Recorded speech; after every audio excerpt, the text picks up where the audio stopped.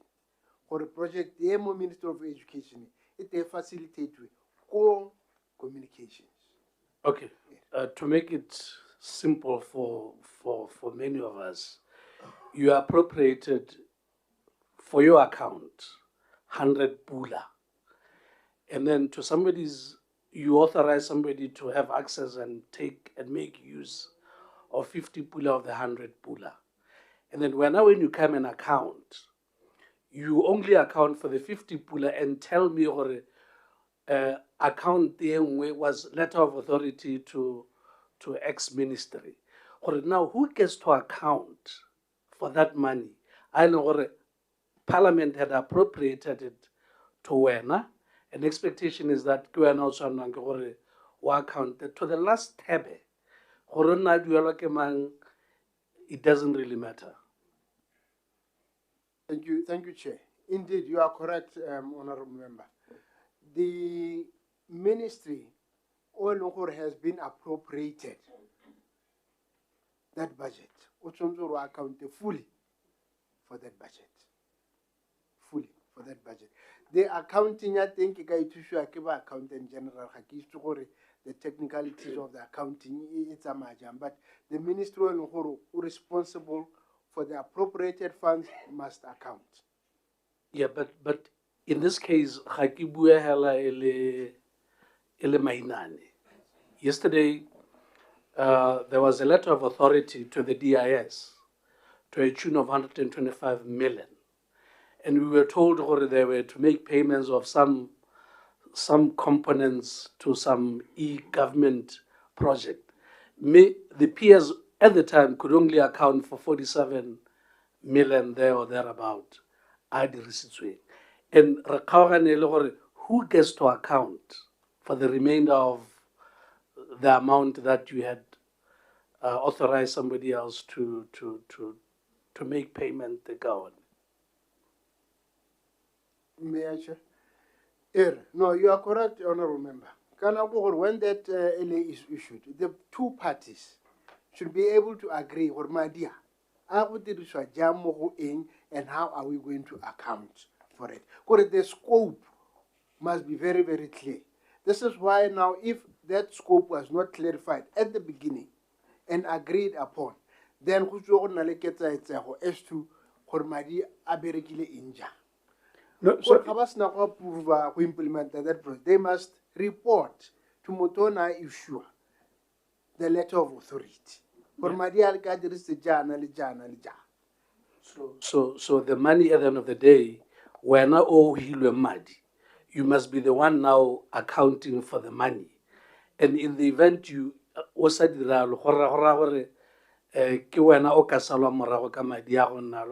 let's go. Correct, sir. Because you had the authority, accountability. How issue that letter of authority? Still, it's just to facilitate implementation. But to account. Have you come across incidents where letters of authority didn't see, but ministries or agencies are unable to account for my agency? Well, I wouldn't say we have cases like that, at least on our end. We are not aware of such cases where the accounting officer have not been able to account. Using it as an example, on the books that we are dealing with, so the financial year that we are reviewing currently, would you say Madianeng the letters of authority in this case Diako DIS, who should be accounting for that? And has there been any account because in the books would this not contribute to the accounts did not qualify the Thank you, Chair. That may be the case, but as I indicated, the reporting and accounting of it.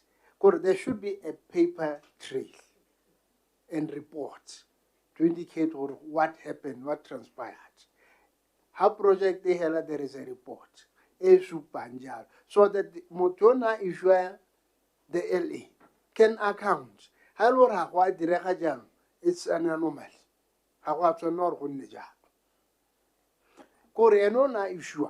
O sale motho a monetseng letter of authority. Madia, o dirile nka one because I have to account. Now I've been issued appropriated to Madia and I have to account. So there's no follow-up. Rampet. Yes, sir. In the case in point, na issue to Madi. No talosa hela gore Madia ha kola letter of authority. Gore a dirisitsweng kwa hanke ka itse ka gore ke dikgang tsa security.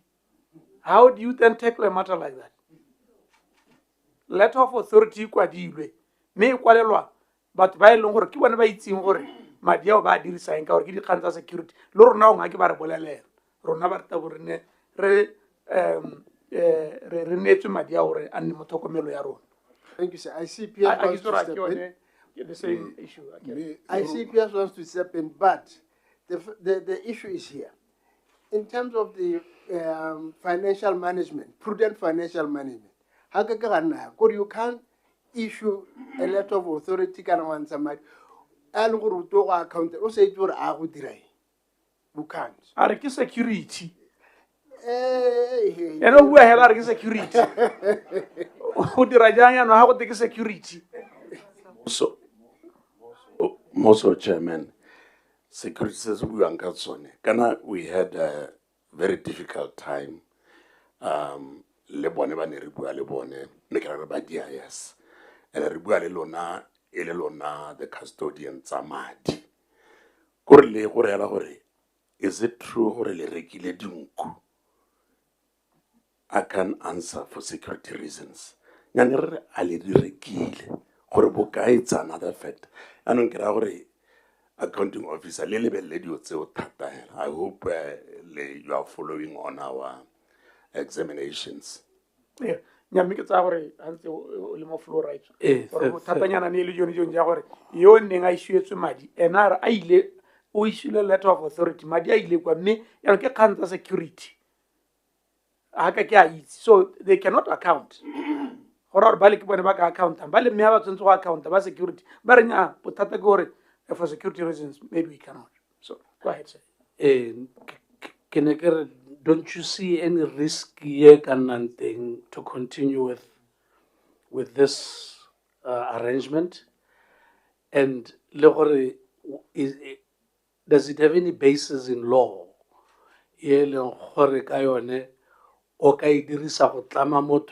many? Because from what we gathered yesterday, Naki account authorized so and so. Expectation is that we should then and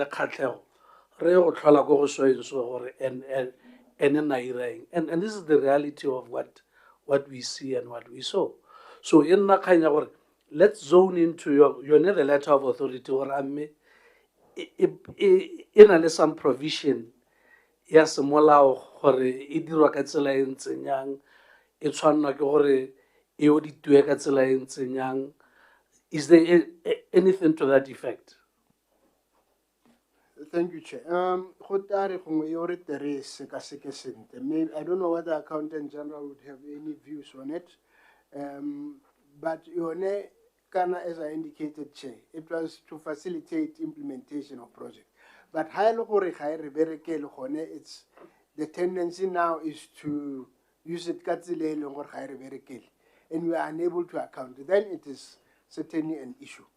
As we speak, Chair, we are reviewing the Public Finance Management Act. Perhaps it's one of those things that we could look at. I would like to, maybe before PS comes in, just to say that, for instance, an analogy from Yadikoloto, when we engage and secure a debt or a loan. Honaldi loan it's already on lender to a parastatal or something like that. We, in that arrangement, we have an on-lending agreement. Jaanong, ha go ntse jalo, go raya gore boikarabelo ke ba rona bo e leng gore ke rona re tsereng loan either from the World Bank or whoever, and then we on lend. Ba le ba World Bank ga ke ba go go Mokete X. Boikarabelo remains with us. That is the principle of the letter of authority, that arrangement. Yes. What you're explaining is, I mean, sounds very good and facilitate speedy completion of projects. But now we're speaking from reality, what we saw yesterday.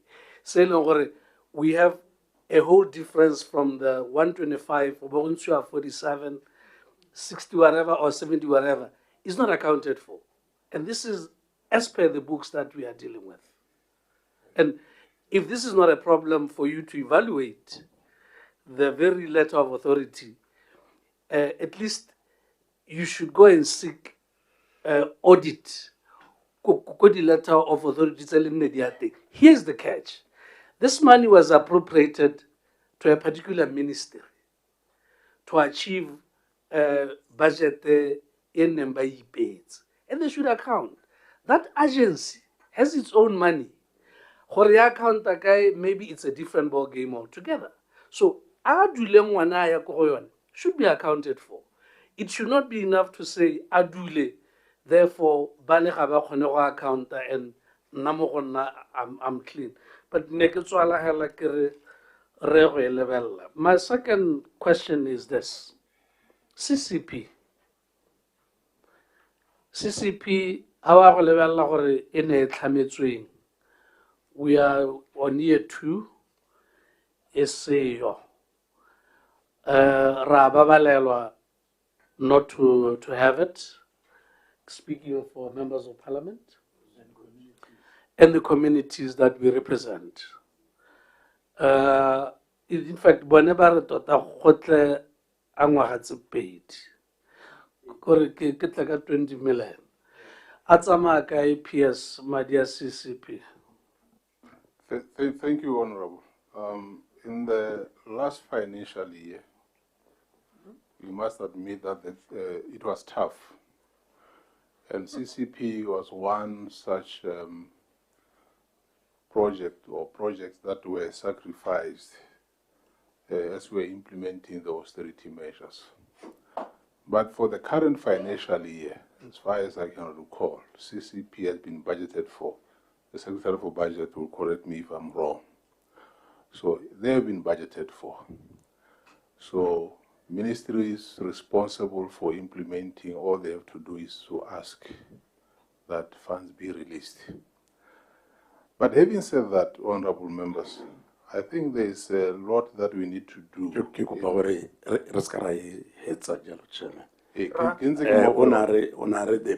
The ministry or person. I agree a budget is. How on the project in where CCP or let's say it falls under Canada was the local government, right?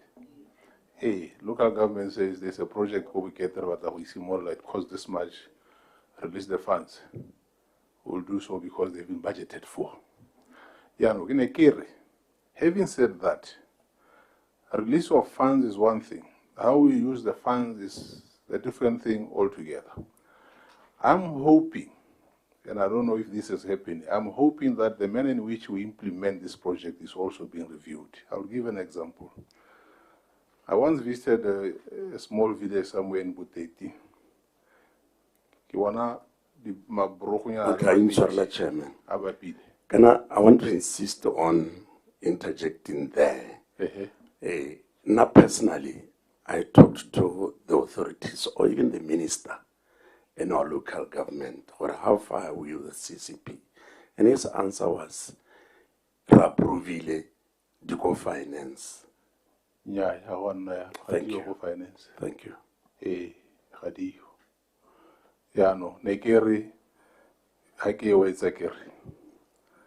The manner in which we implement this project need to be looked into, and the onus is on us all.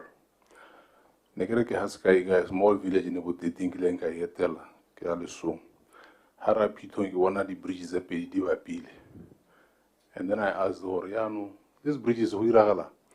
No, ke project ACCP, Mutone, Racontraga na Hule, can plan this ane, Abadira bridge. Ile plan a Olimhorn, Mitia Heta Haka Hiteko.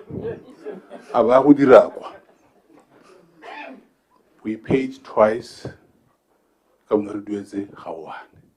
So as we insist on monies being released, let's also insist on having this project implement to assent.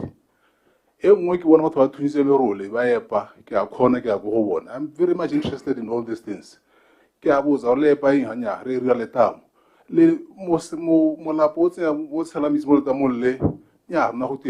CCP project.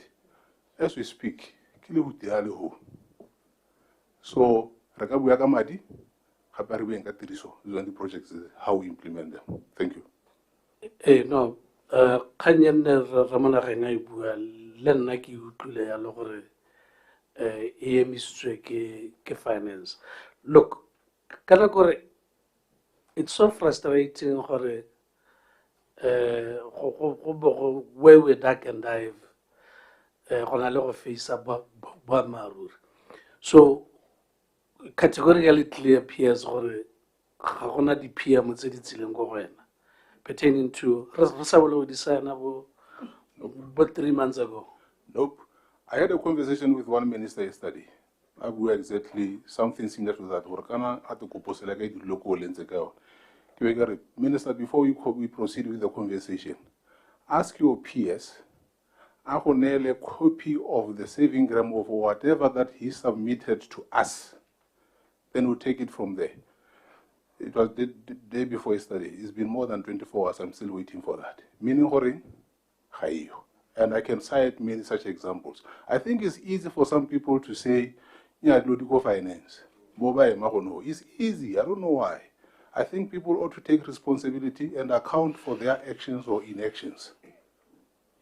Because my understanding is that it's stuck with finance.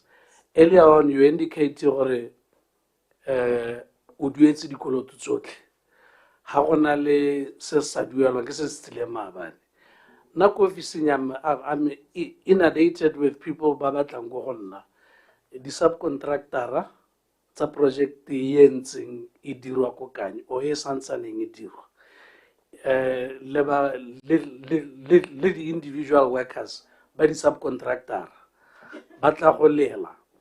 And they will tell me the only reason why they are not going to court is relationship contract. I then made an effort to contract. Why are you not paying people?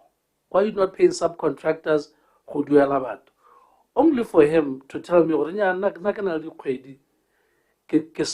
and this is why and the last time I checked with him in preparing for this was yesterday. People are still calling. And then they tell me, oh no, we have up to 9 months residual. And the question is, uduela dihing, how do you him PS? Because they are stuck with your office.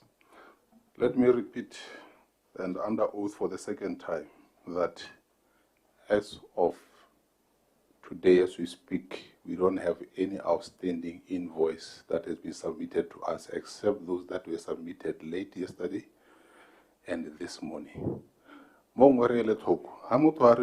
Finance. Finance, ministry, not Ministry of Finance. So they mention your name actually. No, I know that. My name, I think, is very easy to pronounce. Because I want evidence. That ministry submitted. How can I come? Yeah, please. O supang gore. Re kwadile mokwalo kiwo o finance. Me ga ba ise ba respond. I'll be the first to admit, or yes, maybe there have been some lapses. But as we speak without that evidence, I can repeat again, we don't have any unpaid invoice as we speak. Last one, Honorable. In closing, PS, but one question. The NDP 12 indicators, one of which batsadi ba rona a be access to financial services kamaranyane, and we put a score of 100%. Currently what is happening is go na le bagolo ba ba supahalang dikarata tse le maranyane a ba tsenya dingalo ba nna ba go change di-numbera tsa go amogela, mme go na le another KPI ya lona. I mean, your outcome KPI ya go increase the level of financial literacy. Or do you have any program, or you are amenable to babaka thusang go tla ka mananeo a gore bagolo ba kgone go rutwa ka dio tse, either using television, using social media, using radios, gore ba itse, because bangwe bile ba dumela gore anong tota dio tse ga di ba berekele because of go tlhoka go itse tiriso ya tsone. And la bohelo o bo share the household debt ya Botswana and what we can do as a government go hokotsa manoko a yone. Thank you. Yes. Thank you, Honorable. Access to financial services. That's one of the, we have one of the projects, more BTEP, trying to achieve just that, to implement the whole ecosystem that will facilitate access to financial services digitally. And we are also indeed mindful of the fact that as you gave an example of the elderly at home. Yes, they have challenges, but where we have the leeway to assist and educate those who may not be fully conversant with this, we will do so. And indeed, we work closely with other stakeholders, Bank of Botswana being one of them. As one of the facilitators, they do have that public education. Commercial banks, later on through Bank of Botswana, they do educate the public. And I must admit, well, that's not enough. And if indeed there is any player who would want to come in and assist, we are open to discussions. And I'm being reminded here for the financial literacy program at quarter meetings at districts where treasury cashiers, the revenue offices share information on digital products and initiatives. And again, let me admit, maybe the frequency of this information sharing needs to be increased. But unfortunately, with austerity measures, we are unable to travel as much as we can to try and assist. But education is something that we value as we move into a digital financial services economy. The level of financial literacy, yes, we do have. We had engaged the IMF and the World Bank. We worked on an assessment first, financial assessment program, and we are at the tail end of coming up with the financial access to finance, the strategy that will then inform us on how we approach this. And I think financial literacy, the level of financial literacy so far, but not that much, and we still have a lot to do. Household debt, I don't have the exact figures, but what I know is, as a proportion, household debt, the commercial banks, I think they account for about 60, in the region of 68% of total debt at the commercial banks. How do we assist? Again, there's an issue on your financial literacy, or sometimes we overstretch ourselves. Let me give you an example. We have someone with a clean pay slip, whatever you call Bank A, loan, the maximum that he qualifies for. The same copy of pay slip, where you go Bank X, at the end of the month, from deduction from source, motho a ba sala ka zero net. Ke gone ya go supela gore financial literacy is something that we need to embark on rigorously. And indeed, we have a project called Bengo Botswana, a credit reporting, to enable commercial banks or Haketsena, Kelekhanzano, Mamadi, have a punch in that system. That system should be able to inform them or no, this person alone, we get Yabukana, Uduela Bukana, therefore, it doesn't qualify or only qualifies for this much, so that we avoid this near over indebtedness by the households. Thank you. Honorable Thank you. The issue to note also is the issue of CCP. So madi but then we'll take it from there.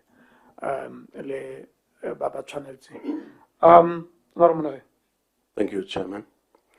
Koragarle committee, quite often when we sit and examine all the ministries, issue etona ke yone tiriso ya madi le go nyalla ga madi le tsone bo di overpayment tsa di salary jalo, and the situation is really worrisome.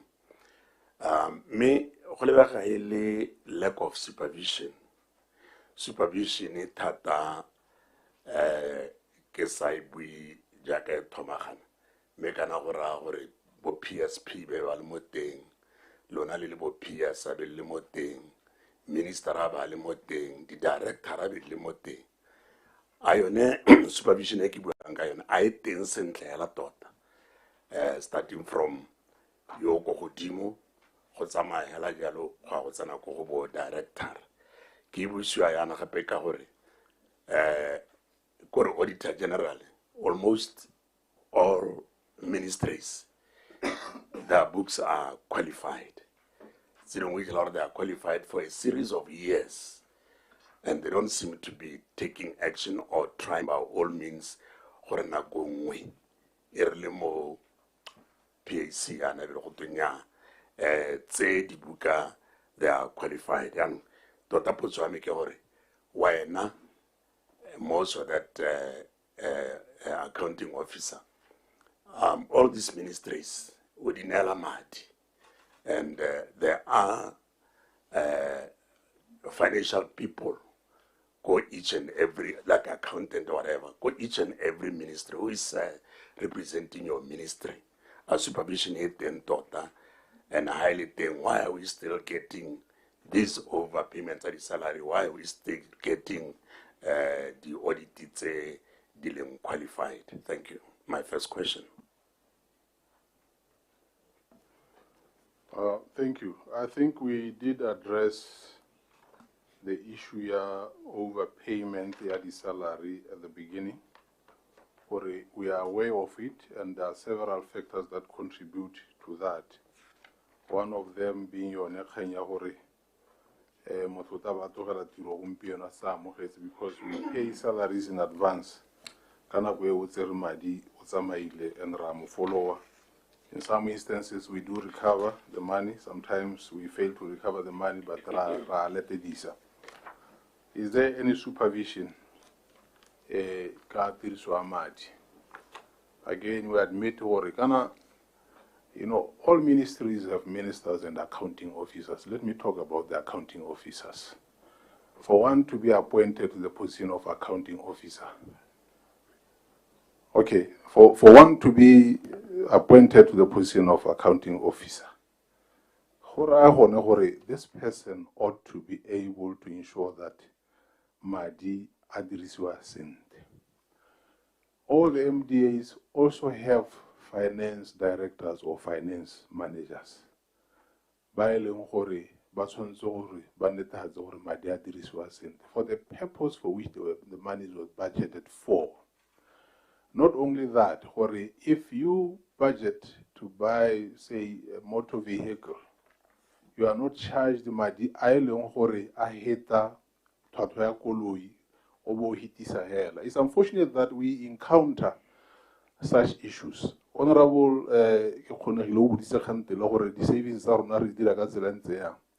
I'll give an example of what happened maybe, I think it was 2 months ago, where there was a request to purchase a motor vehicle.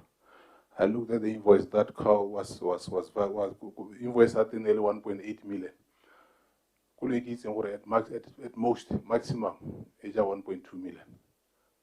I called the accounting officer, what kind of a vehicle is this? Is it a bulletproof or huirakala?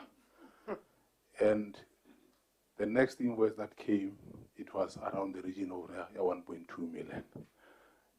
Hone lapse in controls. Or mo gongwe ke le accounting officer, a junior officer may have drafted something, I'm not saying that's way, but maybe that's a possibility. So maybe that's why my name is so popular and I'm referred to as a stumbling block, or the Minister of Finance is referred to as a stumbling block, because the way we realize we say no and we don't apologize for it. But the way it is wrong, we'll point it out, no, this one is wrong.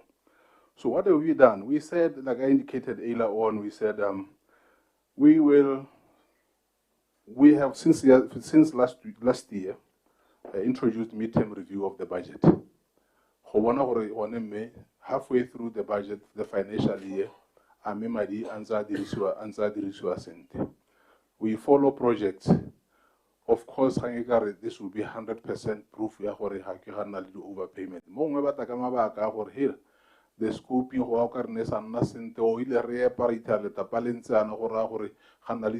so therefore we need more money to cater for this. There's nothing we can do indeed. And then we appear as overpayment, because originally the project was budgeted for, say, 2 million, you end up with only 2.5 million or something like that. Like I said, midterm reviews, expenditure monitoring, that's what we do. And also talking to colleagues, or please take responsibility as accounting officers. And that may not, I'm not saying 100% resolve the issues. Again, we must understand one thing, that we are trying to transition from the Botswana of the old, where we were cash awash.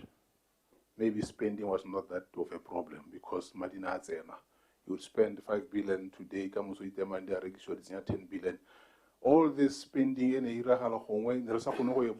are spending on issues, on items we ought not to spend on. Now that we are saying, let's now transition to a Botswana and be prudent, even like we are saying, spend prudently. Oscar Reka Kulia 1.8 million, Mizukulia 1.2 million. I think you have made a point, Piers. Yes, my second question. Thank you.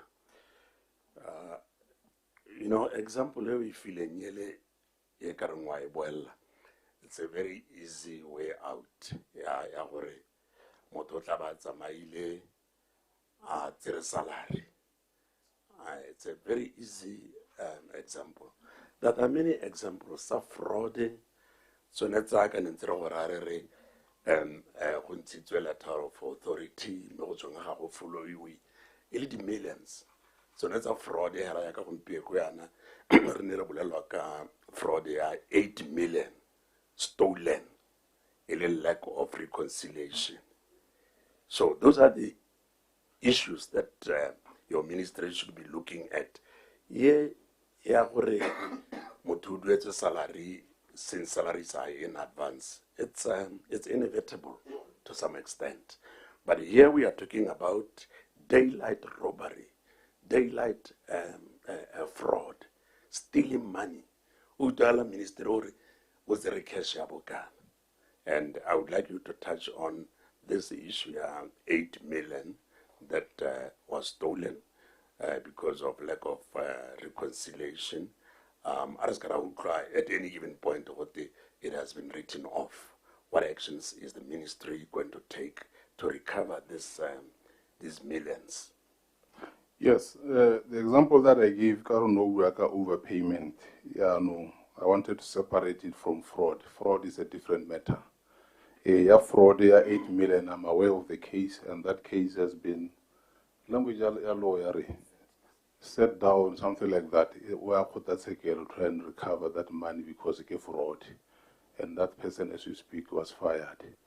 Ha go na le case ya fraud e reportilwe, we report to the police, we report to the investigating officers or authority by investigator, dikgato tse di maleba di be di tsewa. Yaanong ya letter of authority, the example that we gave, earlier on I wanted to comment and say, the example that we gave points in the direction of a barrier that we need to negotiate, that we can only do so through the laws passed in Parliament. Gore ha ile gore la re madi a ile go DIS, and DIS says we cannot disclose or dirise madi ao mo go eng for security reasons. Ebe hella ho. That's what you said, Chairman. Gore di heletse ho. Are there any laws that we can enact? I don't know whether that's the right word. Ya molao. E ka forcing security organs, maybe in secret, whatever, closed doors. For me, there is a committee at Parliament, cover all officers, cover the media. Please, disclose to us openly or media, agree for security reasons. Kira mole. Me akere DIS boss, like Ubua, are you going to disclose that go Security and Intelligence Committee? He gave the affirmative answer. Disclose. I don't know how far true it is because the committee hasn't set as yet. So I'm not sure what happens with that committee. However, he discloses and that committee is willing to share the information with you. But for security reasons, we cannot disclose. DIS, please. How the security reasons the compromise of the security of the country. I think the two accounting officers, they ought to be called together.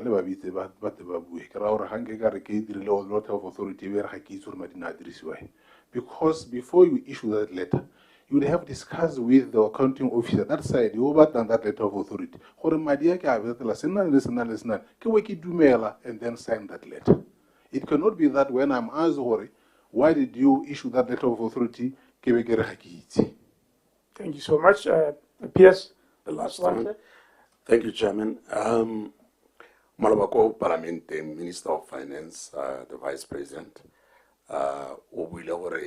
economy is slowly improving.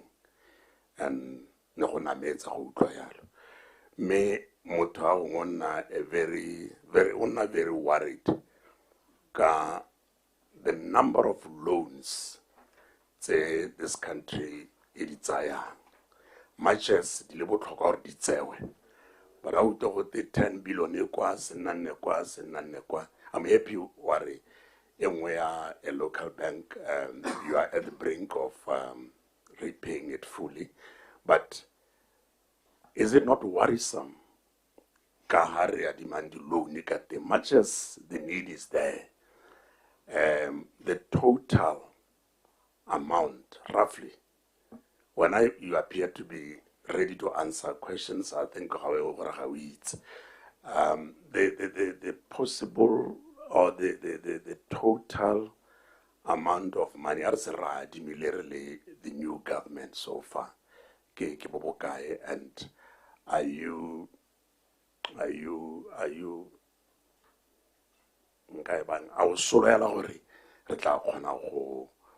duela kanako re sena mathata re ska togara hella re na e country le ya capture riwa ya no bo bone ba re ya dimile madi ya no ba re tshwere hela yana ka kokotso e seng go pehela ka kokotso. Thank you.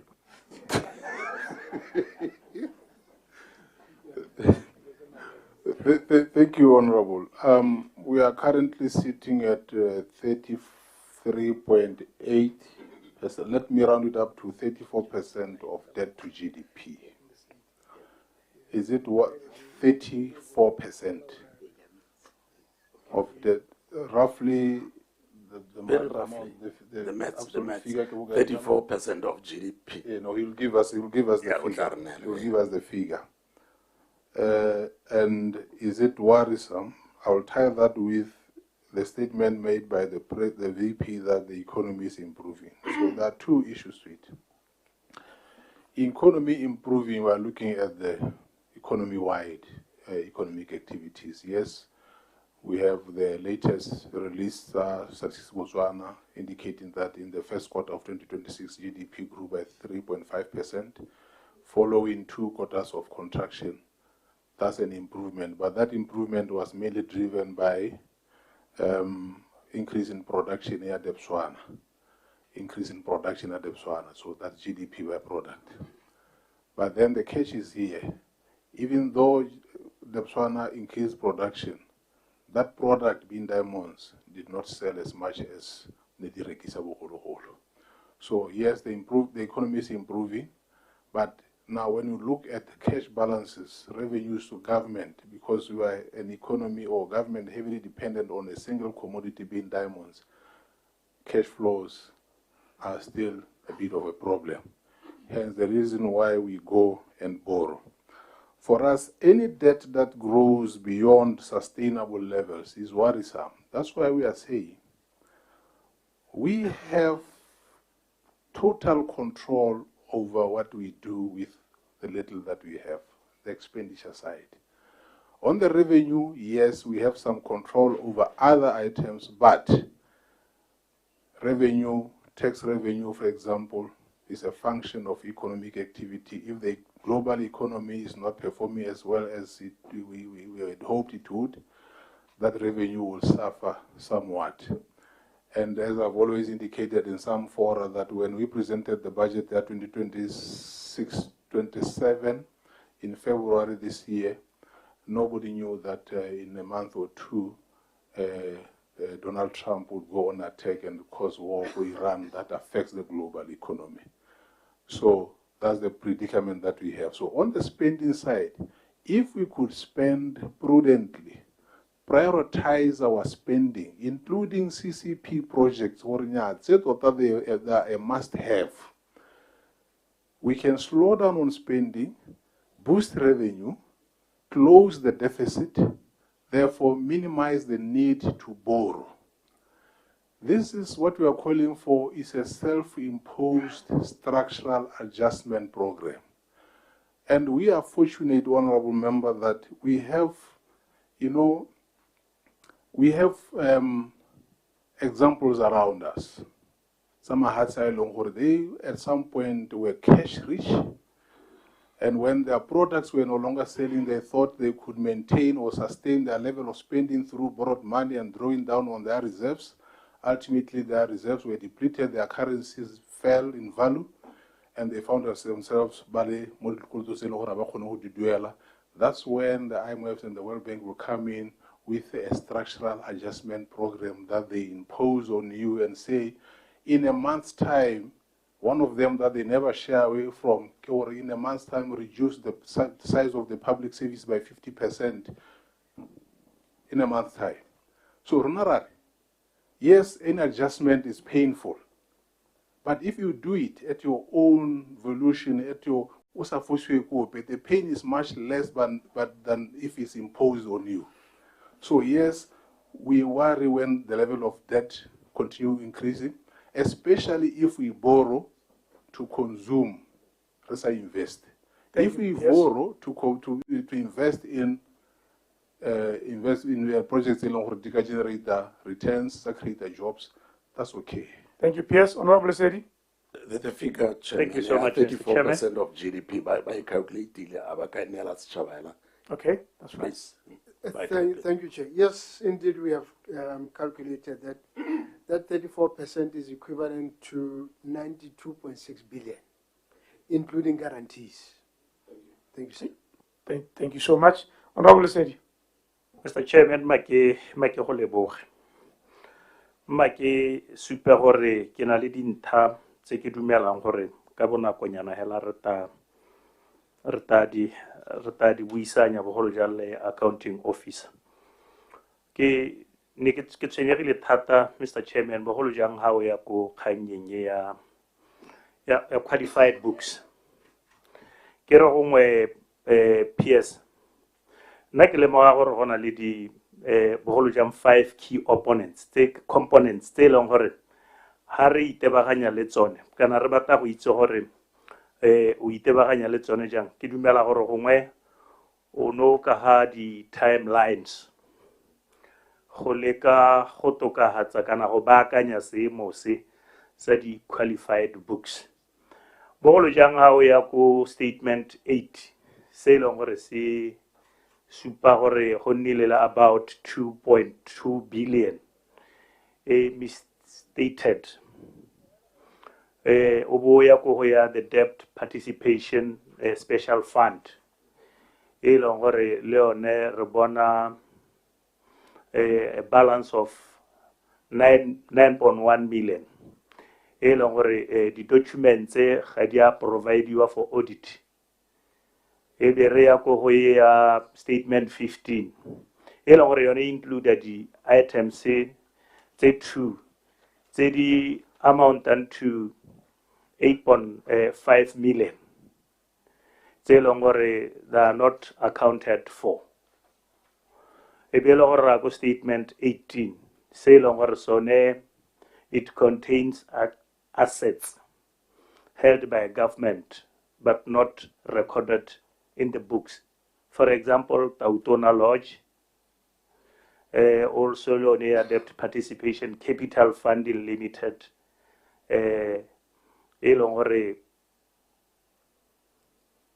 ke tsone tse ke di bonang ke tsone tse ke di bonyetse ke batlang gore gongwe ha ne e le gore go kaiwa ko go tsone la ha di timelines maybe ne di ka thusa gore jaano re tswe go kgannyenyele ya bohelo mo go yone ke ya statement 16 e leng gore gongwe government investment account e recordile a credit balance of 15.2 million 15 billion 283 million ke tsone tse ke di bonyeng gone ha batla ne le ka re le go ngwala ha committee tshwana le di timelines tsa gore le la go tokahatsa jang go busetsa dibuka tsa rona gore yana go ska ganna go ntse go twe di qualified me Mr Chairman gongwe potso ngwe ke thokang gore accounting officer itse bogele irle last sitting harle a supa gore mo mading a neng a budgetilo a 900 million go duela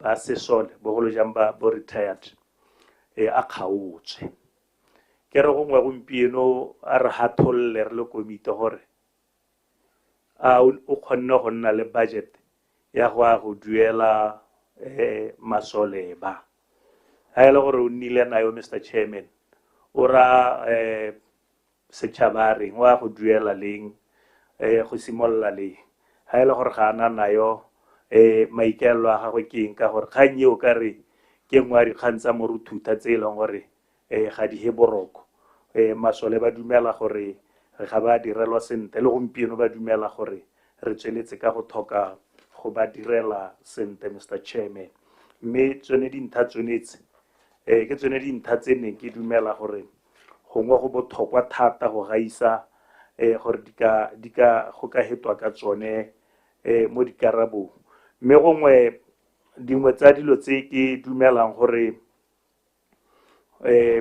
ba di arabile gongwe ke sa utwa sente mo go ka bong go ka thatswa pelo ke kganye ya unauthorized overpayment ya dirilweng to Tswelelo Consulting and JJ Design and Engineering mo projecting ya Shakawi or what legal action have been taken to recover the unauthorized overpayment.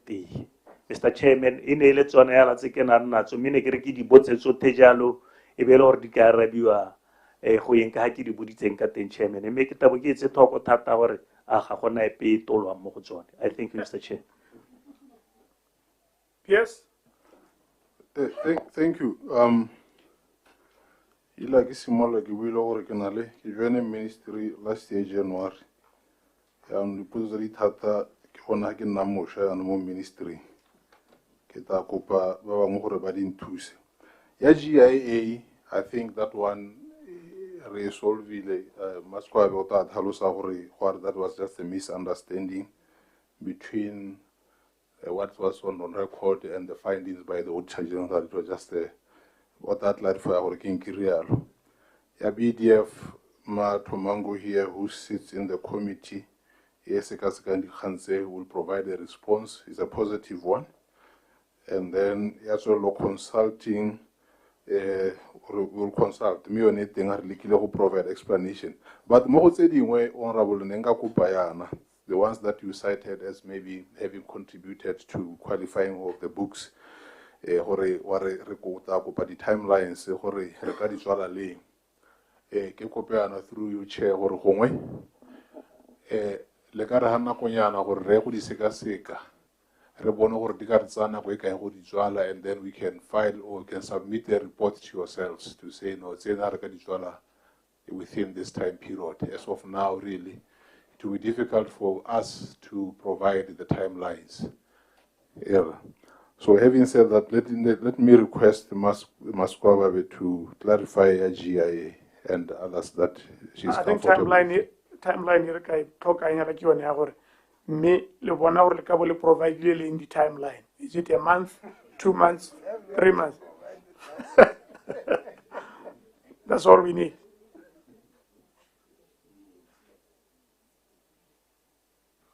But the accountants ba re ke go 3 months. 3 months. Re se di tsa gore ba re thatanyana gore ba ka ikonela gone ba kopa 3 months. Granted, 3 months. No, 3 months is fine. Can I go up on Mr. Chairman?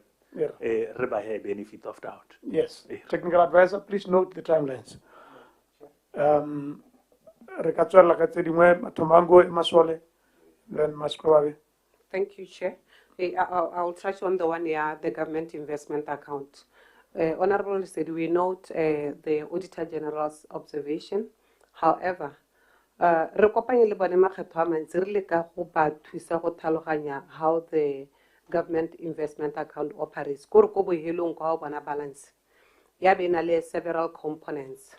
One such component is the cash component, and then we go na le sabo the exchange rate gains and losses. So how se tso ba tota ka figure ya teng wa di tsatse tsotlhe, you less the losses, you add the gains, and then you have a balance, closing balance. And in this instance, it's a positive closing balance here, 11 billion. Yes, for as a 22-23. So ke ka ema ya le gono. Ke a leboga. Thank you. Matomango. Yeah, BDF. Yeah, BDF for Chair. What I can say, Chair, like PS indicated that the update is positive. Just to assure you, Chair, that the payments are ongoing. If you recall, at the time this project started, it was allocated 1.5 billion, which was exhausted in the last financial year. And then for this financial year, it was approved 5 billion was approved for the project. And we have been submitting the money to NMGO BPOPF, so the payments are ongoing, Chair. And in terms of timelines, because basically looking at this project, it's us, the Ministry of Finance, and then the BDF, basically the Veterans Office, and also the fund administrator and the fund. And we have sat down and agreed on timelines that by December, we want to have actually completed this project. So we want that by December, we should have paid all those that are eligible. Yes, there are delays in terms of the deceased payments because it's a long process. It has to go through the master's office, but that also is being done. There are deceased payments that have been made. Mehela Chair. But it involved retrieving the file because we've reached a point whereby I think we have about 30 or so files. So December, we are talking about files that we have actually managed to retrieve. Yeah. Emma. So the payment di tsweletse se. Nyame ra leboga ke dumela gore ha le bua ka December a ke rile ra le duetse le ba e leng gore borre ba bone ba ne ba bereka go sesoleng ba hetse ba seo mo botshelong le ra mongwe le mongwe ra tota keletso ya rona especially on the disease ke yone ne ke bua gore it's very ke yone e leng gore ka re go bonyanyana ka gore ke re it takes a longer route but tota hela we are engaging our master gone gore let's push the payments as well to make sure that le tsone di a tsamaya tota hela hopefully le tsone di tla be di le mo teng. Thank you so much. Honorable Jacobs. Mr. Yeah, nekero gongwe Mr. Chairman, sorry Honorable Jacobs. Nekero gongwe ga ke tsora ya di consultant, tswelelo consulting. Oh yes, you are right. JJ. Le gore legal action e tota e ka benyetsero. Me gape gongwe ko page 31 Mr. Chairman, kana gona le di follow up tse neng ke re tse gore gongwe ba ka bo kana gona le kganyela 23 billion ha o ka ile ba ko page 23 e leng gore gongwe ga go ene mema skwa ba le ka go e thalosa le ya 673 billion kra million balance ga ke uta thaloso a teng e tswaela clearly but gone mene ke bata go utlwa gore o bua sengwe ka these accounts mme ga ke a go utlwa o wela sente ka tsone Mr. Chairman ke tsone hela tota gongwe e ne ile gore re nne mmogo I think. Thank you tswelelo re he metsotsonyana ba facilities ba re thuse ka update ya that project.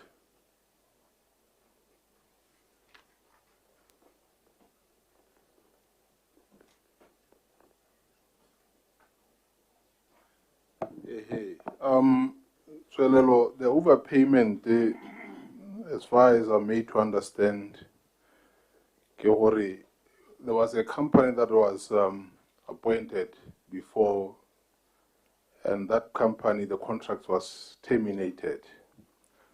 The consultants, they had to re-evaluate the works for re-tendering and to also award to a different contractor. So that overpayment, that excess payment that appears in the books, the contractor that we started with had to be terminated in order for us to issue another tender.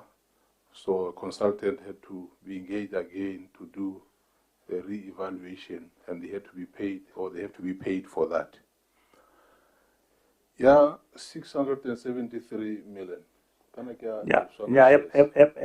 Mr. Chairman, yone ya tswelelo a ke re gore potso ene ke batla go e utlwisisa ke gore kana there was an unauthorized payment kra overpayment ke yone payment e ke batla tota ke yone ne ke batla go ya go yone gore a mme gona le dingwe di legal actions tse di ka bong di nnile teng ne a ke a go utlwa ka termination and all the likes but go nnile le unauthorized overpayment. Ya 673 make thatswe jana Mr. Chairman gona le 23 billion le yone ile ya 673 gore se ne ke batla go se itse gore are these gains being realized now? Thank you, Chair. Honorable said, you know, 673 kana 23 billion. No, gongwe ka tswa ke di kopantse hela me my main one ke gore ya 20 re bua ka ya 23 billion. Thank you, Chair.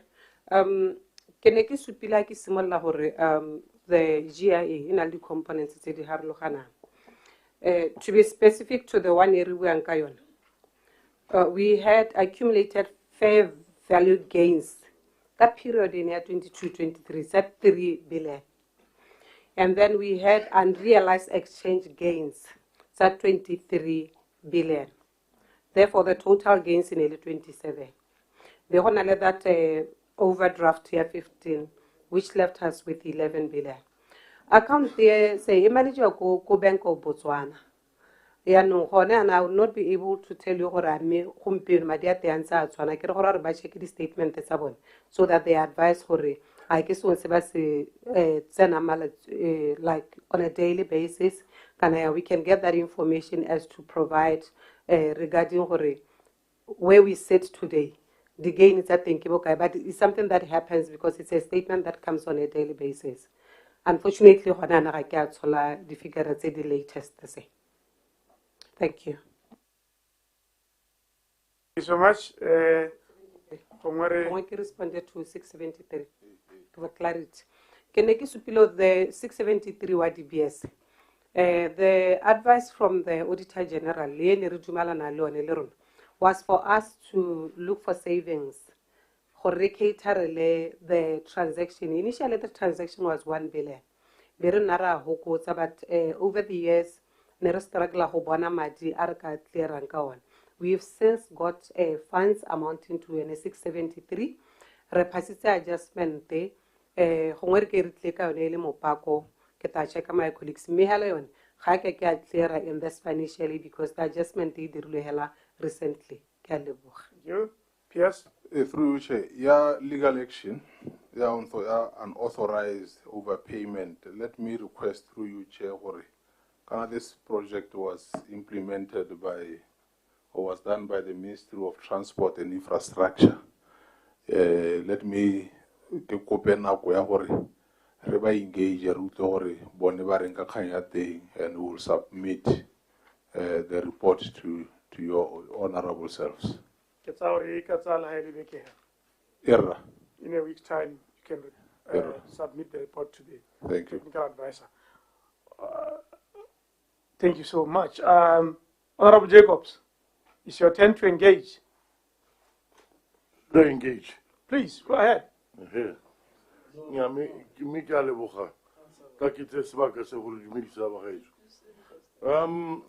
Accounting officer, I think you and your panel are very well aware of the fact that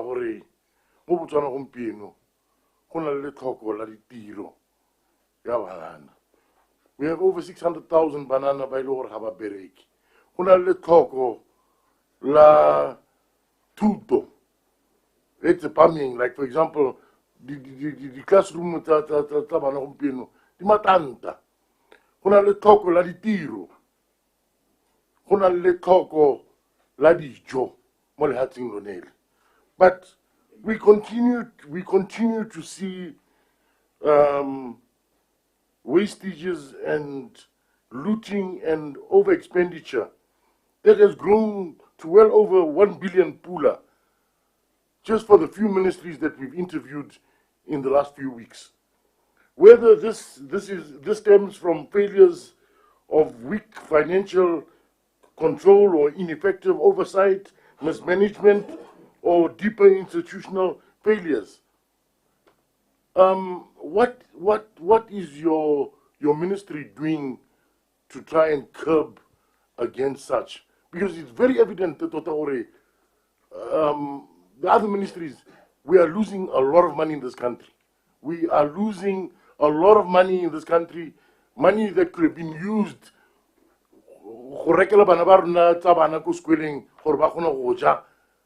go ba rekela mabati le difenstere gore ba kgone go ithuta go bankanya ditsela tsa rona. What systems are you coming up with, my accounting officer, to try and curb against such? Because it's very evident to me gore the systems they are outdated. We should have a system in place that can come up with red flags. Where, for example, Renali Mahosi, Rekadinku, Renali Mahosi, Ajad Holiday, Little Basari Bagawe. Same thing. Huh? Now, Jacobs, make your point. No, I'm trying to find out, Hori, accounting officer, what measures have we put in place to curb the taxpayers' money? Because total there is wastages, there is looting.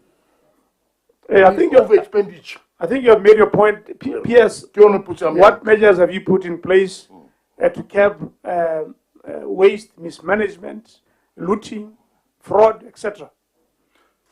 Through which I think I have at the beginning did indicate what measures we have put in place. We have pointed to midterm review of the budget. We pointed to the issue of following the project expenditure, just to try and recap that.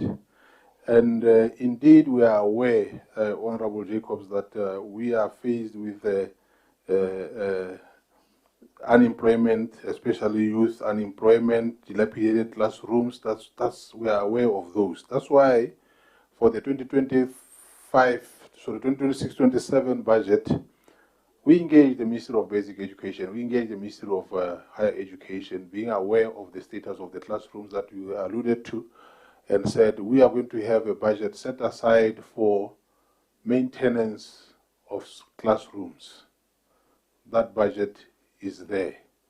And we did indicate that that budget will be ring-fenced. Ring-fenced meaning that the monies will be used solely for the purpose of maintenance, because we had realized, because we looked at our books, at the budget for the past years, we went as far back as 2017, 2018 to 2024-25, that we had budgets.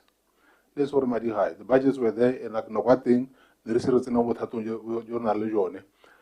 and we realized that without fail, for all those years that we reviewed, monies were diverted to some other means. Those means remain unexplained. That's why we said we are going to ring-fence for this financial year.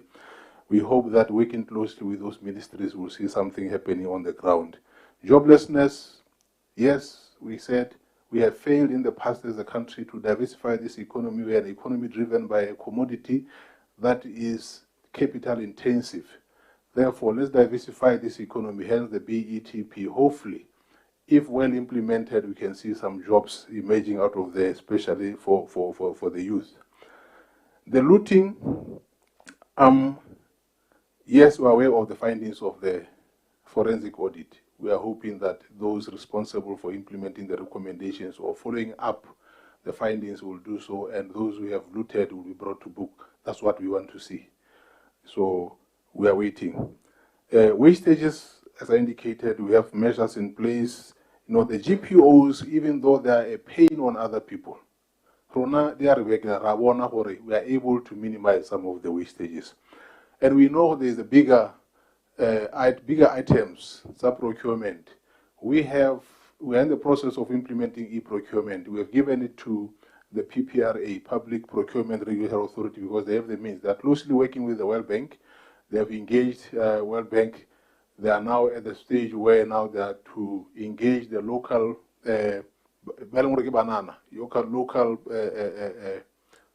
producers, the youth, to come up with a system to implement this e-procurement. E-procurement will enable us to lock in prices. So, this item, nobody can then vary the amount that's in my. So we are hopeful that once e-procurement is up and running, we'll be able to cap some of these wastages. But again, some of this is a mindset. If I go into office and I have this mind, you can have systems in place. These systems are driven by people. They will see how to manipulate the systems. So we need to also to talk to people to change their mindset.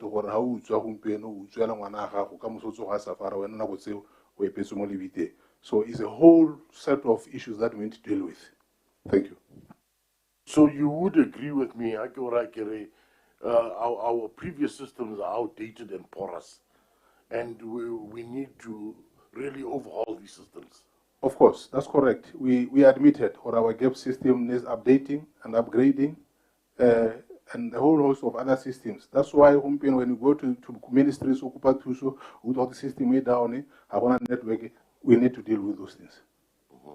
Okay, Madam Jacobs. Okay. My second question: the government keeps borrowing money, and the standard of living due to inflation has gone really porous and bad. the cost of the survival commodities, such as body pallets, melwara, mahura, they've skyrocketed. But you keep implementing taxation, taxes, like for example, income tax, personal tax, without increasing the salaries. How do you expect the normal man out there to be paying those when already you've stripped him naked?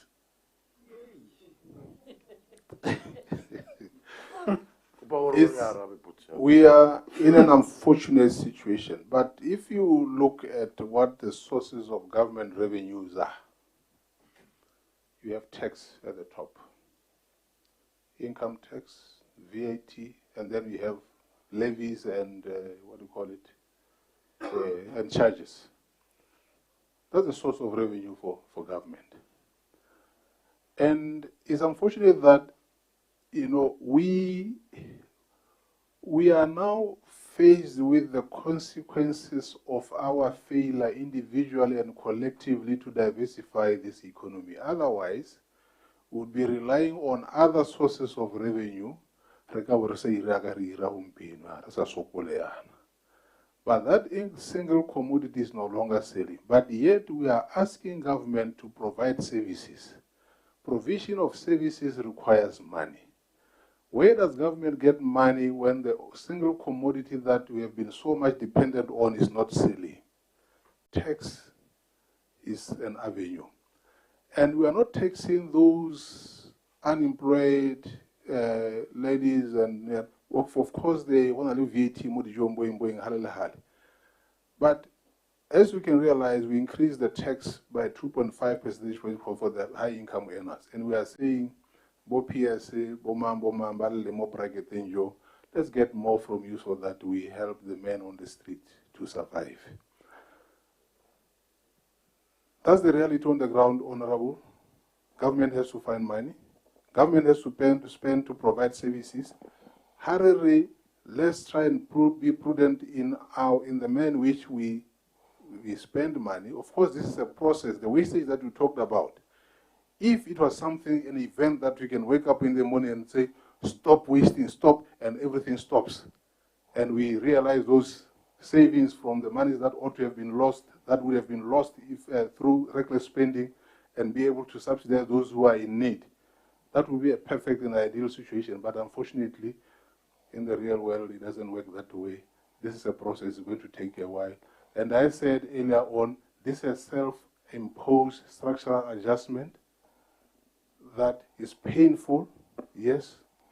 We are also passionate about it,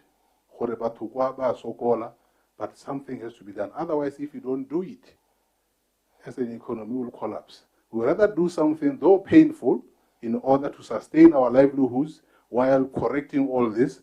Hopefully things will improve and then but we need to adjust to reality. The Botswana of today is not the Botswana of the last one, Jacobs.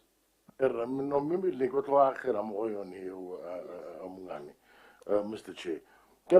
Yes, you must understand one thing, PS. The ripple effect, your taxation, income tax or personal tax, has got a ripple effect on the normal man on the street. If that normal man on the street is unemployed, you're already taking the jacket out that he has off his body. Now, he's left with his skin. You want to take his skin also away. So, Tota, you know what, there should be some sort of a provision that while you are taxing, that you should understand that there are those that are very poor. And because of that ripple effect of inflation, and the prices of the commodities, they are going up, how are we catering for those, the marginalized people? Let me give you an example. We have projects in the BETP as well as NDP12 that require, the Triple P project, that require government to inject in some capital. Hence the need for government to raise revenue, be it through tax or other means. So you may call it stripping someone naked, but we are stripping that somebody naked in the short term in order to put him, to give him better clothes in future. Suffer now temporarily, hoping that if we implement this successfully, this person will be wearing a suit instead of a t-shirt. Did by then, PS.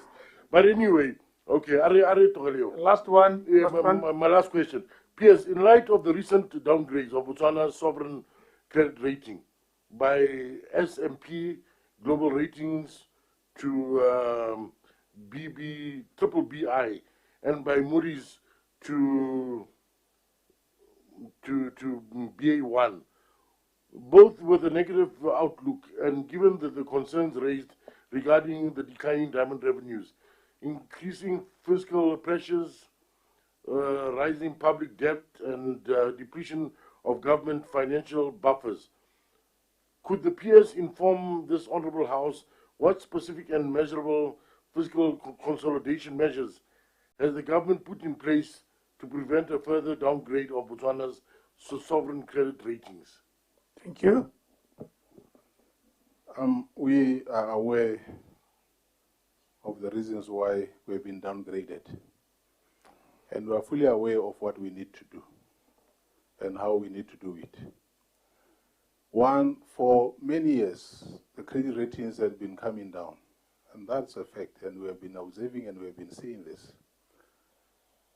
Why? Because with the declining revenues, this is a trend, declining revenues, declining fiscal buffers, the budget deficit has been widening. And without the savings, government has been funding that gap through borrowing. Debt to GDP ratio increasing. That leads to the deterioration in our credit worthiness and therefore the downgrading of our credit ratings. What do? Reverse the circle. On the revenue side, try and mobilize as much as possible. On the spending side, try and cut as possible. Be prudent in your financing. Narrow down the deficit. Minimize the need to borrow. Therefore, improve your credit worthiness and improve your credit ratings. That's what we need to do. All the things that we discussed since this morning, the BETAP implementation of projects, all the austerity measures that I alluded to earlier on, the self-imposed structural adjustment that I referred earlier on, those are the things that we are doing in order to protect our credit ratings. Now, it is how we package this message when we meet the credit rating agencies. And we have solicited a consultant who has worked with countries before to try and help us package this message. The message is there.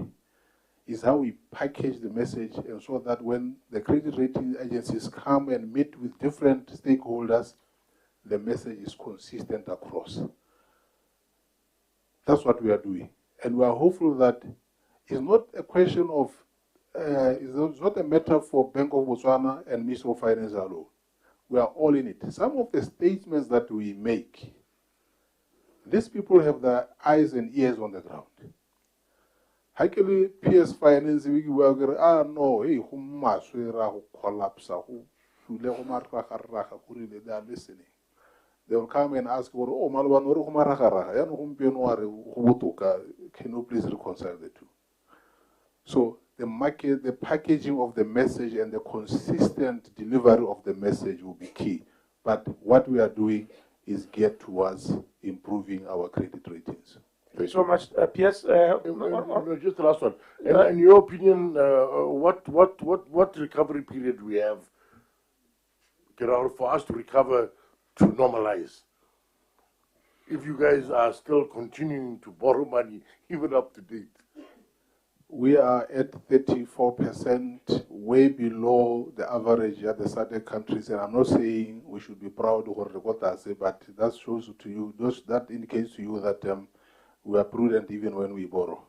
We don't just borrow willy-nilly. And I must inform you that last year when things were really tough, we had loan offers from all sorts of people. And if we were reckless, we'll be sitting here with loans maybe in excess, not maybe, definitely in excess of where we are today, very expensive loans. But we said, no, we are not there yet. We are not that desperate. We shall remain prudent, and the reason why we are where we are today. So we are mindful of all those things, Honorable Jacobs. We will not be reckless. Thank you so much, Piers. Let's Honorable Mabel, the last one. Thank you, Mr. Chairman. Piers, we meet again. Keep trying the little that you are trying. Some of us know what you are trying to do. Little by little, we can see. So keep trying with your team. We will support you. When you go wrong, believe me, we will tell you. But what the little that you are trying, keep on trying. Arguega, the Sovereign Wealth Fund, have we started reaping benefits from the Sovereign Welfare Fund?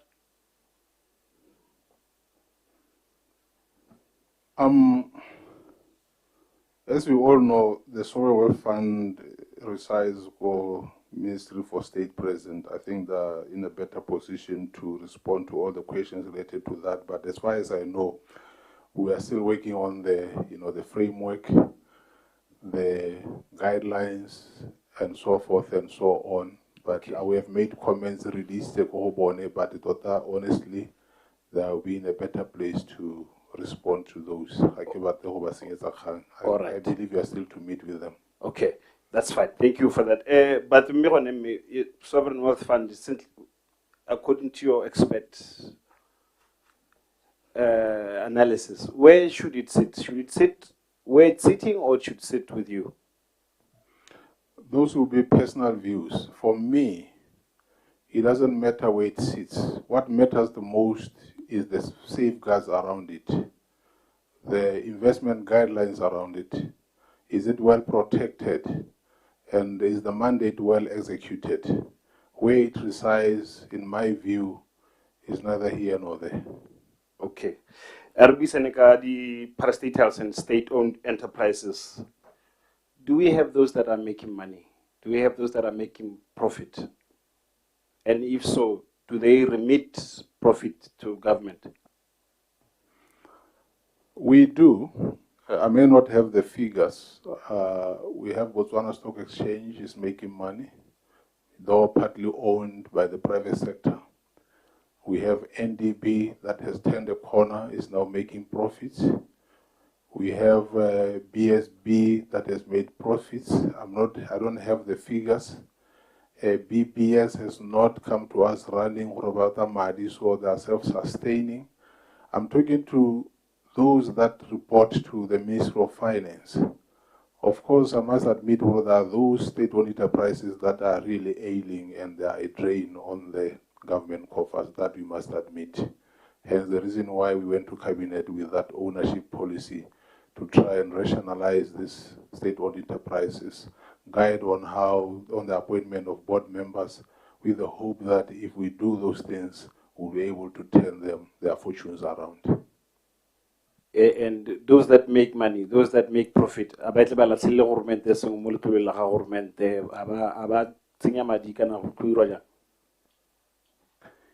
Irra, bangwe ba kile ba latlhela last year go le maswe ba ne ba re thusa le hale, but not a lot. Another state-owned enterprise was the Bank of Botswana. As you know, Bank of Botswana is owned by government. We got 7.6 billion pula from Bank of Botswana, if I'm not mistaken. It was more than 7 billion. BVI, I think they also made profits. They declared some dividends. So we can do more. Let me put it that way. What is the challenge? Why are we not doing more?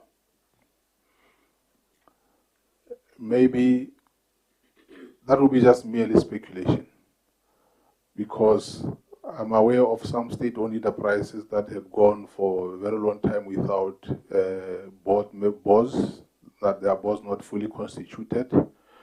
We have some that have had acting CEOs for a long time.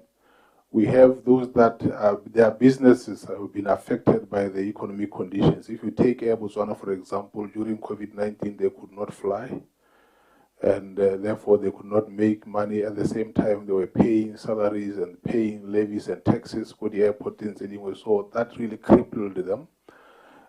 So their business environment, if it declines because economic activity has gone down, they were affected, greatly affected by the economy.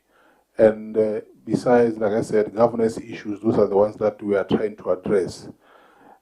Also trying to merge those that appear to have overlapping mandates so that they are focused on their mandates that we believe will improve their performance going forward. Okay, thank you, PS. PS, we love fellow to general staff meeting, le staff sahaho, kile. 2020 staff sa rona se sentsi, so ne ke meeta maphata because our meeting rooms are small and we have staffs scattered around the country.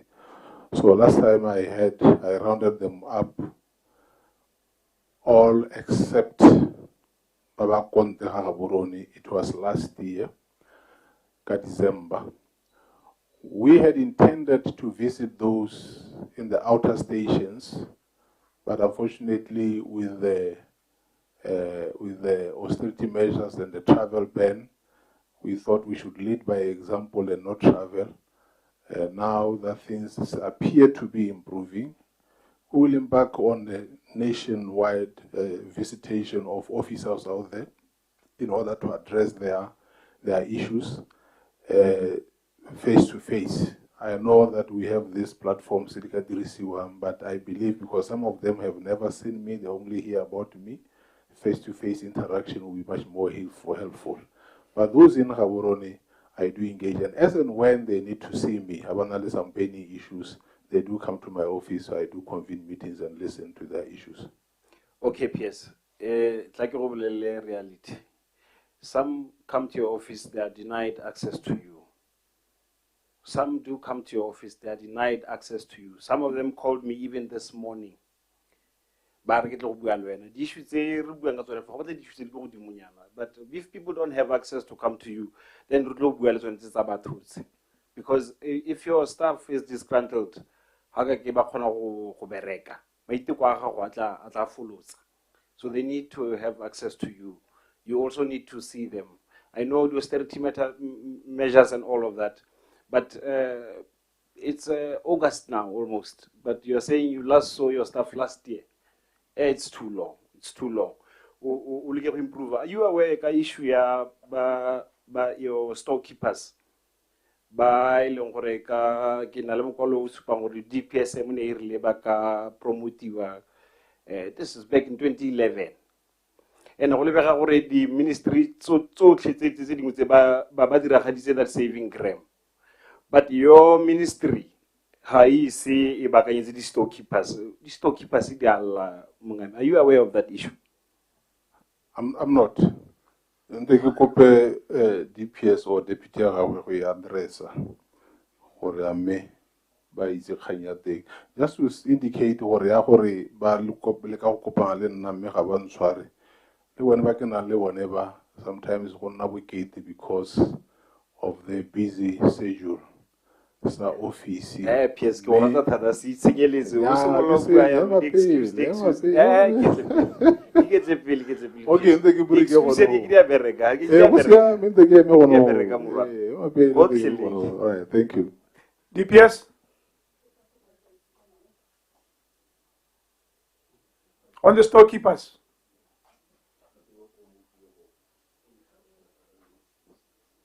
Di storekeeper gape DPS o bo o toucha gape le ya di administrator le bone ba ntse phakela ba re ba bereka di administrator ba bangwe tsentro ba bereka ba bangwe ba le di qualifications tsa di accounts something like that. There's that issue ba le ba libile ba bana ba ntshwere phakela gampieko o bana what I'm trying to say ke gore I know you are focusing on the big things, but you must also focus on people, employees, because it's only when you focus on people that you'll be able to handle the big things. Because remember, you can't be everywhere every time. There's no way your people can feel safe to talk to me, to even call me, yet they don't have access to you. Yeah, DPS, storekeepers, administrators, you have their issues? Thank you, sir. I'm not the DPS, I'm the senior manager. Senior manager, yes. Yes, but I'll try to respond. Yes, we've been receiving complaints from our officers whenever the storekeepers regarding the implementation of the directives that were given by the PSM. But we respond to their issues. But the issues that are still outstanding, they're clarity from DPSM so that they clarify how we're supposed to implement the directives. So as soon as we get the responses, then we'll be able to give you a clear answer for what is happening with them. Yes,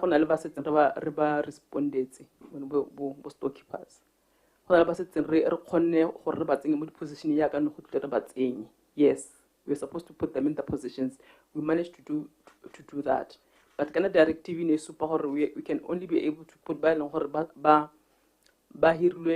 prior to 2004.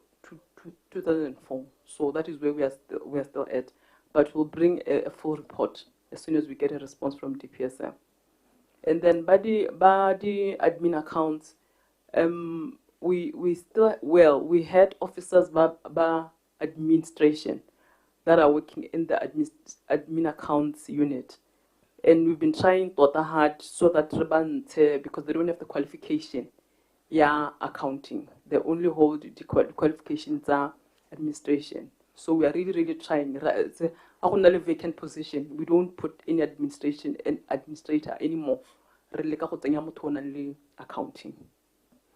Okay, okay,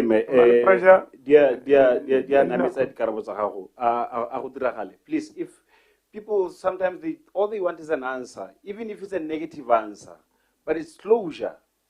And if you can, you've got nothing to hide. Nobody is trying to trouble anybody. I'm just saying communication is key. Because how can I issue the vessel about Banaletone? For a lot of the PS, I really care what is the Halakabano, Honale, Baba managing system or doing Sims. Barre, Banaleba, Baba managing gaps. Maybe gaps, Babadula 15%. Babadula 15%. What's the rationale there? Senior manager, you have a response to that? Yes, indeed. Babago gaps, yes, they're being paid the 15%. But kind of the 15% has authority PS so we've since returned to DPSM but guide on that one. Authority the 15%. So as soon as we get the response, then we'll implement. Please keep your employees aware. Just every step of the way. Even if you hit a stumbling block, tell them we hit a stumbling block. Because it helps. It helps. Last one, with this, okay, leadership. No, on the same one, just a quick follow-up. With the issues that are raised by Honorable Mabel from part of the 6 cases that are before the Ombudsman for the year under review, and over and above that, give us an update, monitoring recommendations of the Ombudsman. Have you implemented? Because Ombudsman is always complaining or raising issues with lack of implementation of his recommendations by MTAs. Okay, Senior Manager. Thank you, sir. Regarding the issues that the Ombudsman, how receive the report on Ombudsman in the recommendations, we implement the recommendation. Even last week we received actually 2 that on Ombudsman saying they've closed our cases because yes, indeed, we implemented the recommendations. So now we implement. Not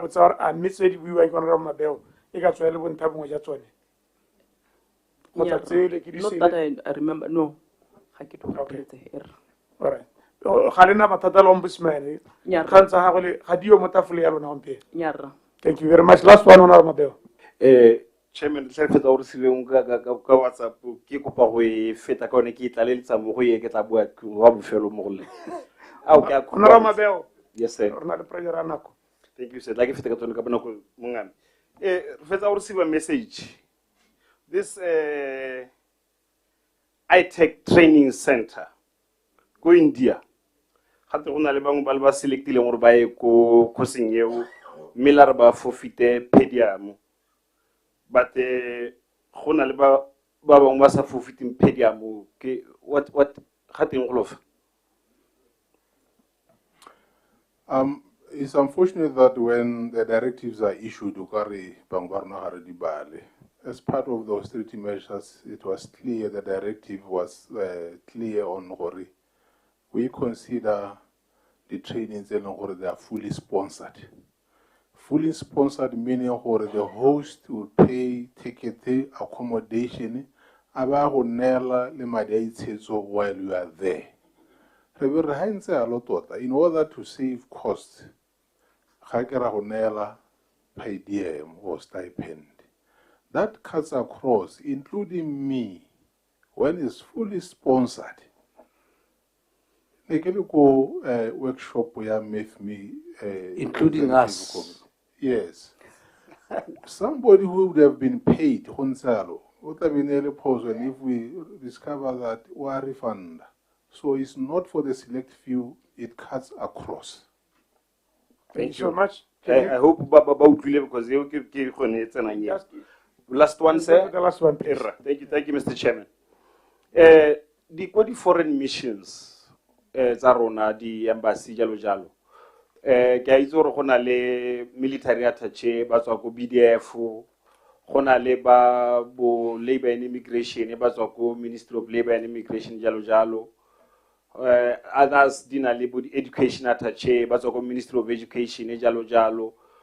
What I want to understand, for our foreign missions, how about the accounts?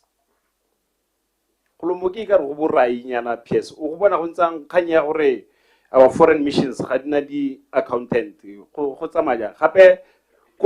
South Africa. But attempt to Salata Mail or something like that, and who's in South Africa will visit the accounts are on.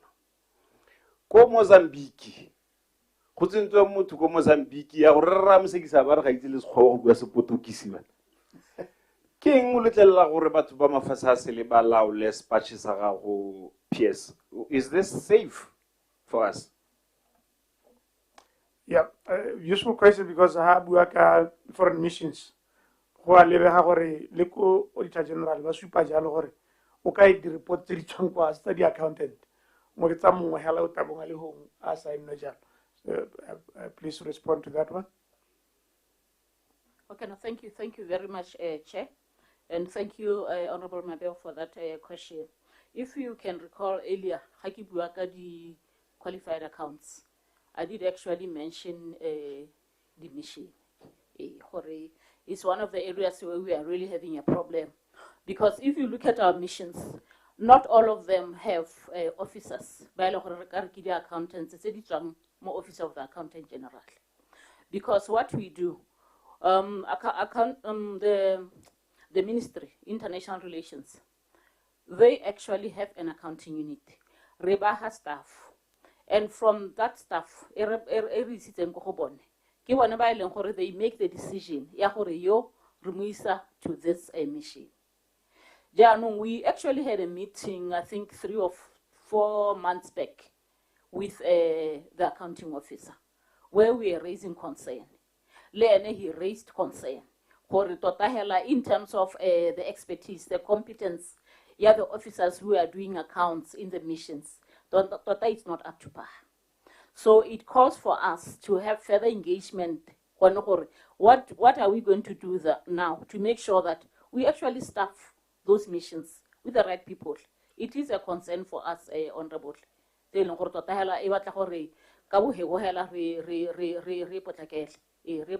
make sure that we address it. And like you are rightly saying, having a person a foreigner, it's not okay. It's not okay, Honorable. Thank you. Mr. Chairman, me gira follow up. No, it's a small one. They're always small. Get follow up question. Just last one. No, ne ke batla go follow up mo go wena.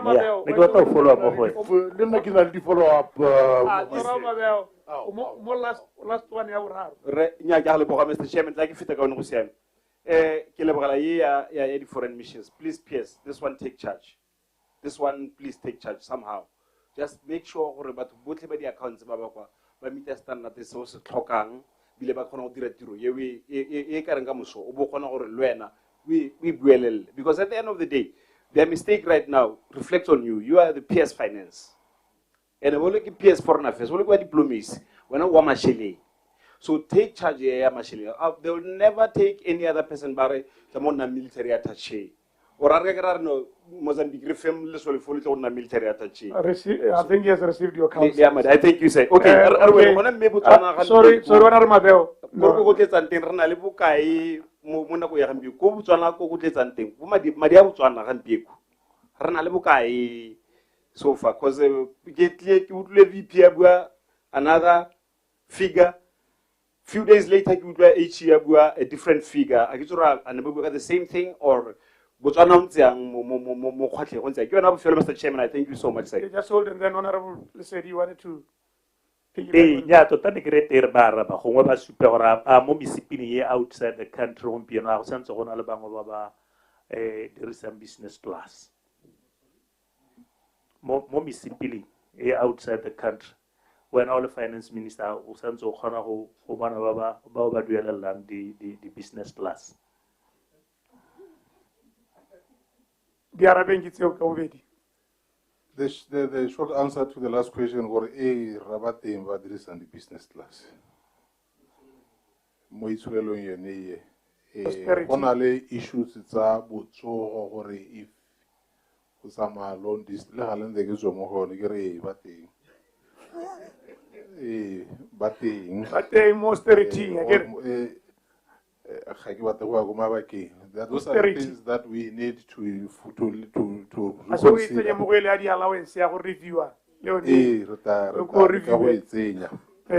Now the foreign exchange reserves, Honorable Mabeo, as at end of April, foreign exchange reserves stood at 61.8 billion pula. Now I need to qualify this. 61.8 billion pula. Foreign exchange reserves. But out of this, as of yesterday, the government of Botswana only had 4 billion pula. The balance is for the rest of the economy. So we have to differentiate this. How's that the financial statement of Botswana? Look for an item. If you want to see what belongs to government, look for a line here in GIA. Beneath that, Honale Pula Fund and Liquidity Portfolio. That's where you are going to find that 4 billion. But really a small component within the 61.8 billion pula. What are 61.8 minus 4 billion pula? What are the rest of the economy is 50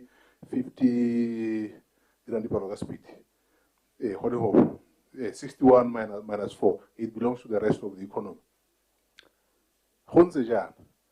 The Botswana sells diamonds. Just to elaborate, right? The Botswana sells diamonds. Even Nali Madi, US dollars, pays dividends to government, pays tax to government. Even Nali di change. Apuso abatsenamo GIA. Amangwasa lang the Botswana very okay for my operations. These are dollars. Kidisa go Bengo Botswana in exchange for pullers. Bengo Botswana are these dollars. That's what forms the foreign exchange reserves for the rest of the economy. When company X or retailer B import a deal, I have pullers. I'm doing business in pullers here. I want to import. Yeah, go commercial banking. Commercial banking has seen a foreign exchange. Commercial banking have go Bengo Botswana. Ba recording bare what you miss at Tataku.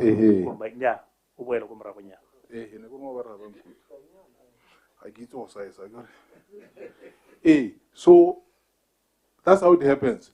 So whatever in the past, because we are selling diamonds so much, the part ya GIA ne le ko godimo at some point le ko bo 40 billion. Ra ya go tlase ra go bo 30.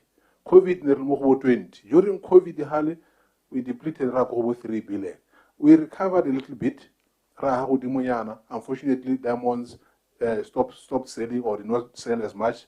That's why we are now, the figures dwindle around. The only time you find the figure either go or at the beginning of the quarter, it's about 6.3 billion from SACCO.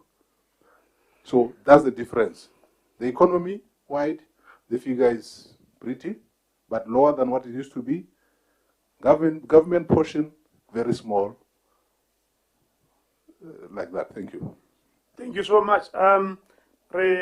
Tsere le bakanyana mo dikganyeng tse ke tsa gore mme go ne go lebane dikgang tsa madi le tsone re ntse re di tsenya se ke tla se kopang ke gore MPs Mache, look at you, just one last one. Last yeah, one. no. We can to message you kimongwe. I get to Malane. To message kimongwe. No. I get to Malane. Sorry, I get to Malane Mutecho. I get to Malane.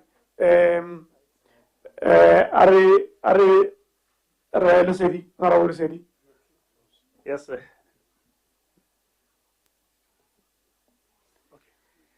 Mr. Chairman, Harry Tengar, Peter, like a channel,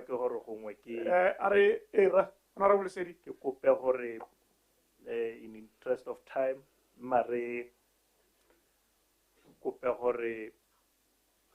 body accounts, lower technical advisor.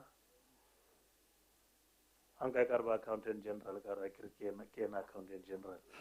Hora aba yo leba di buka so that tota hela tsedi ka tswalwa mbate ba di tswale e be le gore go ngo go rena re tata re khona go bana hela gore mo re kweteng go tswetswe kae go le hela tseneng ke di pikile Mr. Chairman di ngotsa tsone ke tsone tse setse re di buile ya shakawe ne le gore tota ke tsone di differences tsa madi a sa authorize-iwang jaaka ba supile ba type provider gongwe from page 1 hela go go page 11 ne ke bonye le monitor page 12 le yone ne le gone gore gongwe ba ke explain ka 438,000 wa liquidated damages gongwe ya go page 13 162 le 84,000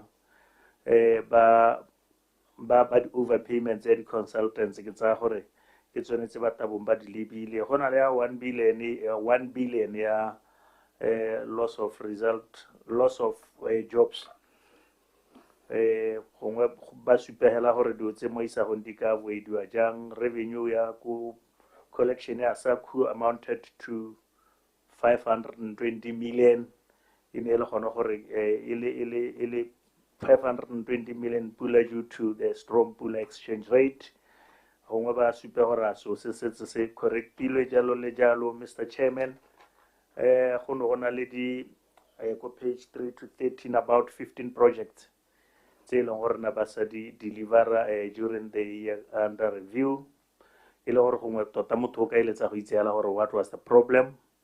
Go page 16 le gone go na le collection ya di loan the parastatals tse leng gore di amount to 1.6 ke tsang gore khantele ba kile ba e thalosa gore batho ba taba khuba maapela ga bone ba kopa gore ba name ba itshwaretse ya no ha ya go page 24 go na le a credit balance neng e thoka gore explain ya $500,000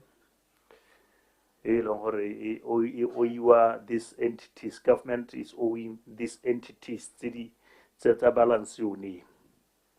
Go page 27 jalo ya la nele go clear ga 673 million ke tsa gore le one khantele o buile ka yone government pula fund overdrawn ya yone 23 billion ke tsone tse neng ba di thalosa Mr. Chairman ke tsone tse neng ke di observile but otherwise ha ba kopanye ke tsa gore e ka re go phellong ya letsatsi ga bo go ta go le borete ka kwano tse dingwe tse tsotlhe ke tsa gore ke one matshwenyo ga neng ba tsibogela overpayment of salaries mme ke tsa gore kana yone e kotsinyana ka gore re bona across all ministries, overpayment of salaries. Maybe le gore ha gongwe the explanation is that the la di dirwa e se mo ministry ngo hela o ta khona go bona gore ha gongwe o ka re no gona le deal ya gore ja bokana re tata re kopana ka kwa ke tsagame mme ke tsone dilo tse e leng gore a ngwe a re ntse re lebelela re thoka gore gongwe ko phelong ya letsatsi di elwa thoko gore madi a ga government go bona gore a dirisiwa sentle, but otherwise tse dingwe tse tsotlhe tse di ko tlase Mr. Chairman ne ka di togela e le monitor. Okay. Otherwise, I thank you, Mr. Chair. Thank you so much. It's our Nautilus and the technical advisor. Do you have anything?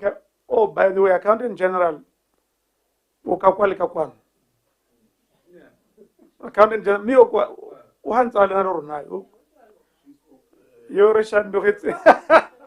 no, she's conflicted, yes, but me, I want to let the pets oka renzo conflicted jalo wa hita ka tsone tse bona di tshwenya ke raka gore wena wa re hetogela ka masko wa ka. I'm conflicted. Okay, thank you very much. Auditor General? No, she's conflicted. Nothing from Auditor General? nothing from my side. Okay. Addressed all of them. Okay. She's also conflicted. Yes. To some extent, yes, appears our labor whenever Madiba Utala Karaba. You've done well. Very well. Yeah. Omra will make technical advisor. Yeah, I'm not saying a Timongani. Hasor no conflicted. Oh, I. No, he is actually. But talk about my devotee. Always, that's a respect. Samuel, actually, they have done very well in terms of responding. For the population to know this austerity does also apply more. Relema Parliament, so SK Yatoka could do properly. Because like last time we went to China, no government money was spent on us. The committee tsarona ha re travel. Re khaola hela mo eleng gore ke gore go tsama 1 or 2 out of committee ya batho ba le 10. Thank you very much. Thank you. Thank you very much.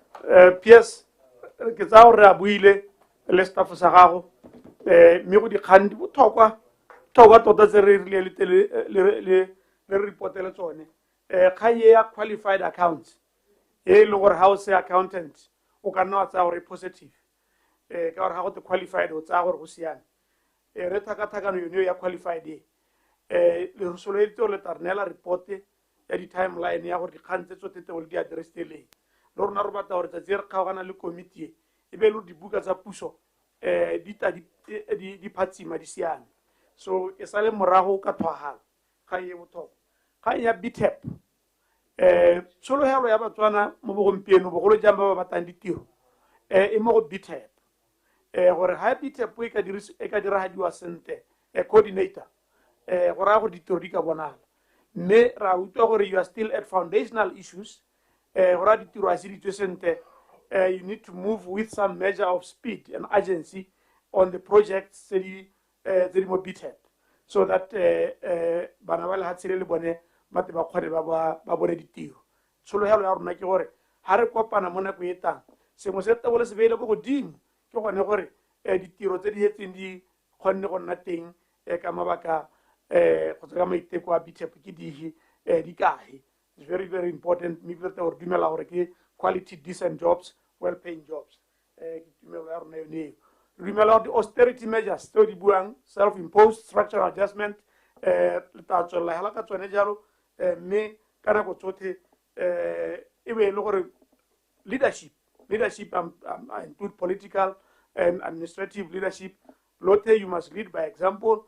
Ha go tereskara tsa mesepele mintsile ne ka dirwa hela ka WhatsApp be le gore batho ba itsama le ho go tse mesepele yone rothela e se ka tloya ama ba ba kota se hela maybe ra utlwa gore ba bangwe ba ba go dimo mesepele ba itsamaya ke ra le mo go lona PS ba itsamaya mme ba kota se ga ba tsamaya mesepele mme le gore ba leka go raisa di-funds gate go bonala thata ga dikwele di tatoga di bulwa ga tu itela le gore mesepele ya ba ko godimo ya oketsega gone mong a re go e leng thoko batho betso mme ke re dikgang tsa rona re di buile ga utlwa Honorable Jacobs a wetsa le positive a ke re no o bua seng Honorable Jacobs.